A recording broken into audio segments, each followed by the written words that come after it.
Welcome to Unmasked and Thriving, the podcast for people living with HIV, those who love us, and those who are done with silence, shame, and smallpoxes. Hosted by someone who's lived openly, loved deeply, and mourned more than most, this show isn't about survival. It's about rising again and again and again against all odds. Each episode, we break through stigma with soul. We talk about faith, sex, healing, systems, and the quiet superpower of compassion.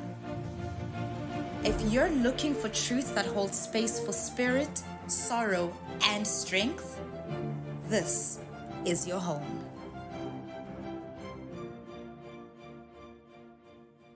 Hi, my name is Thanduxolo, and I want to talk to you today about HIV, a condition that is so prevalent in the sub-Saharan Africa.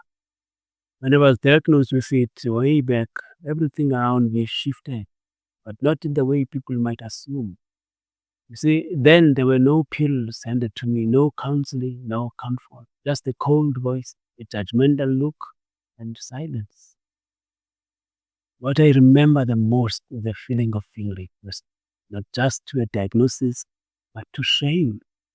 Like the life I had lived no longer mattered, like I was a warning sign, not a human being. It felt like the world had closed in on me, like I was being erased, categorized, dismissed, or boxed in. And for a while, I internalized this. I swallowed the silence, I played along, because resisting too soon felt dangerous, too costly. But slowly, a deeper voice inside of me started to rise. It asked, is this really all there is? Stigma, silence, survival? Or could there be more? Today, I want to talk to you about something that saved me. It's called self-agency. Not the kind handed to you in pamphlets or policies, but the kind you grow back when the world offers you nothing. The kind that begins in the dark and slowly carves its way and its own life. I remember this the first time I chose silence over disclosure, not out of fear, but as a strategy. Silence for me became active, adaptive, a form of authorship. It was my way of saying, I am not obligated to perform my story for anyone. And later, I learned when to speak, how to tell my story, and most importantly, how have I been up to then, who had earned the right to hear my story. That for me was self agency. It wasn't about control over everything, it was about reclaiming the power to choose in the spaces I could. Now, let's talk about how to live in this kind of self agency. Well, it's not just a feeling, it's a practice, a muscle, a rhythm you build, not just blood work or viral load. Those matter, yes, but they are not everything. Ask yourself, what makes me feel alive? What brings me peace? Who sees me fully and loves me anyway? For me, thriving became laughter that didn't require an explanation, rest that didn't feel guilty, friendship where I didn't have to flinch or edit myself, and saying no, even to things that seemed good but weren't mine. That's thriving. That's agency. Not every revolution is loud.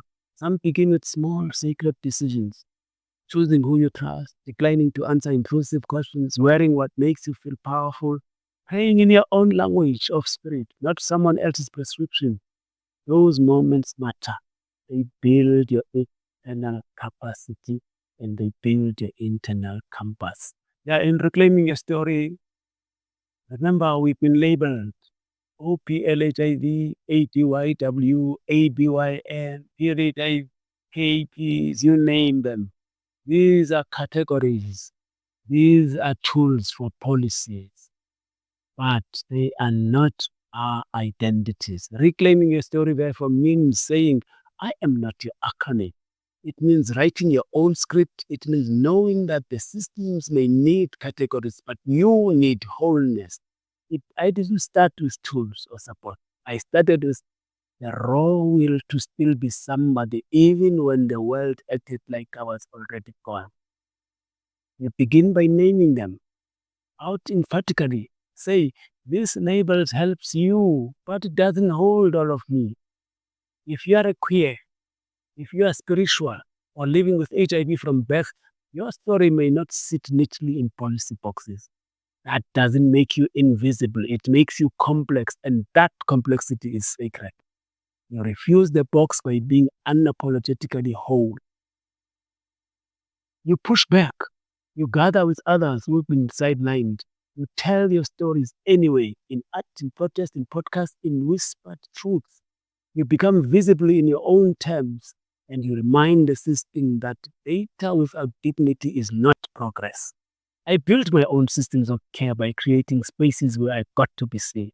I created pockets of care when the systems failed to offer this. I started support groups. I became part of national and global movement.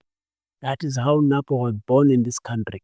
That is how the Pan-African network of people living with HIV was born in the continent. Remember, some of us were diagnosed at a time when systems didn't just fail us, they actively charged us. That legacy of neglect still lives in many hearts today. But so does resistance, so does truth, so does the right to define who we are outside of their silence. That, my friends, is what this podcast is about. A space to reclaim what has been flattened, forgotten, or misunderstood. To say silence can be sacred. To say joy is a form of resistance. Timing is not a clinical metric, it's a soul posture. We are not just surviving systems, we are subverting them, and we are thriving despite them. Now, when I say I'm thriving, I mean I have found a rhythm of life that feels true to who I am. I've stopped shrinking to fit the spaces I was handed. I have chosen to author my own life, even within a system that wanted to script it for me. And maybe, just maybe, that's your story too, or the one you are just beginning to write. If you remember nothing else from this episode, remember this. Thriving despite HIV means reclaiming self-agency and personhood beyond systems, labels, and protocol.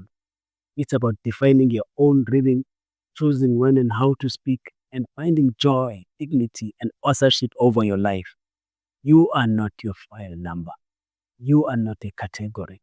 You are a story in motion, a soul in defiance, a human being, whole, holy, and unboxed. Thanks for joining us on Unmasked and Thriving. If this episode spoke to you, share it with someone carrying silent grief or sacred fire. Subscribe, review. Come back next week. Come walk with us in the abundance, authority, and victory of eternal life.